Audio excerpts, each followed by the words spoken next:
حدیث مبارک کې راځي دا اسلام چې دی او کلمه شهادت دا مخکنی گناهونه ټول نړۍ ختم.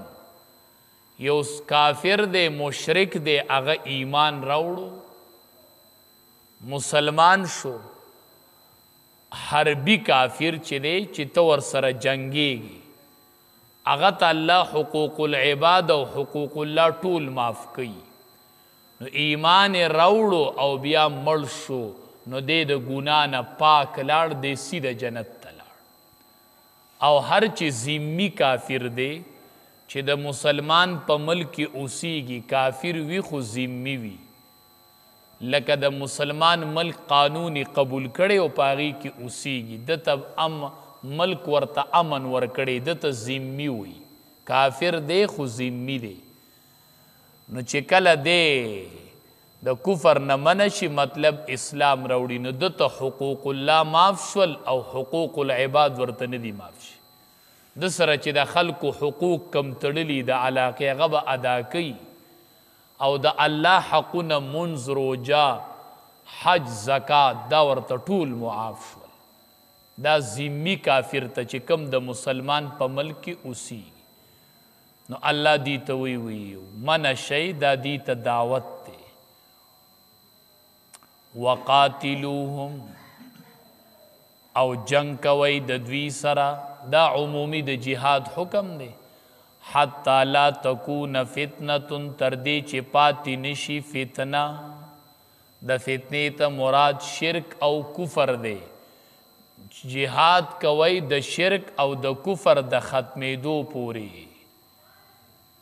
نو مشرکین د عرب چې وو د دینه به وی جزیه نه قبلل کېدله، دی به اله پرېږدی چې دی ایمان راوړي. یا د فتنې نه مراد فساد دی. نو چې دا فساد ختم شي نو د هغې پورې جهاد کوئ چې څو پورې فساد نه ختم شوی.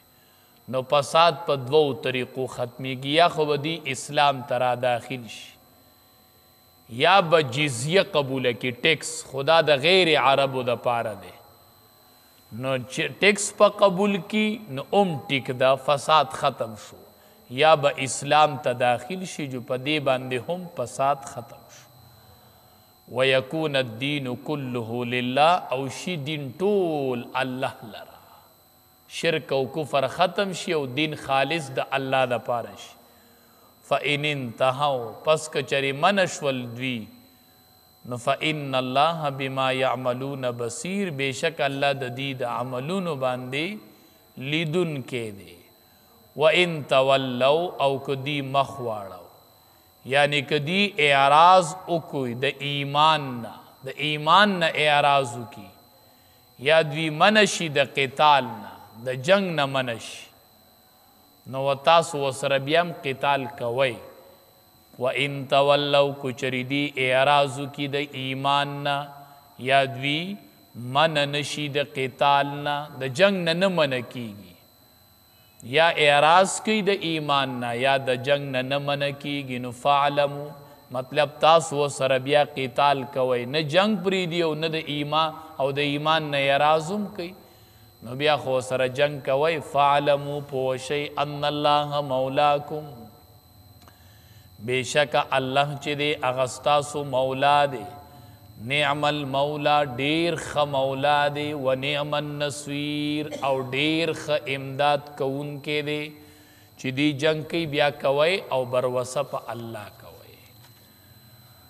فرمائی قلت اوایا للذین اغی کسانو تا کفرو چی کافران دی اینتہو کو دی منشی نو یغفر لهم ما قد سلف او ببخلی شدی تا اغا گناہونا چی مخ کے تیر شوی دی. و ای یعودو او کو دی واپس شی کفرتا نو فقد مدود سنت الاولین پا تحقیق سرا تیر شوی دا طریقہ دا مخ کنو خلقو. وقاتلوهم جنگ کوي د دوی سره حتی لا تکون فتنه تر دې چې پاتې نشي فتنه. ویکون الدین کله لله او شي دین ټول خالص الله لره. फ़इन इंतहौ नो पस को चरिदी मनशवल नो फ़इन अल्लाह बेशक अल्लाह बिमा पाग अमलुन बाने या मलून चिदी कई बसीर लिदुन के दे व इन तवल्लौ कुदी मखवाड़ौ नफ़ालमु पोशे अन्नल्लाह मौलाकुम ची बेशक अल्लाह स्तासु मौला दे नियमल मौला डीर ख मौला दे व नियमन नस्वीर और डीर ख मददगार दे।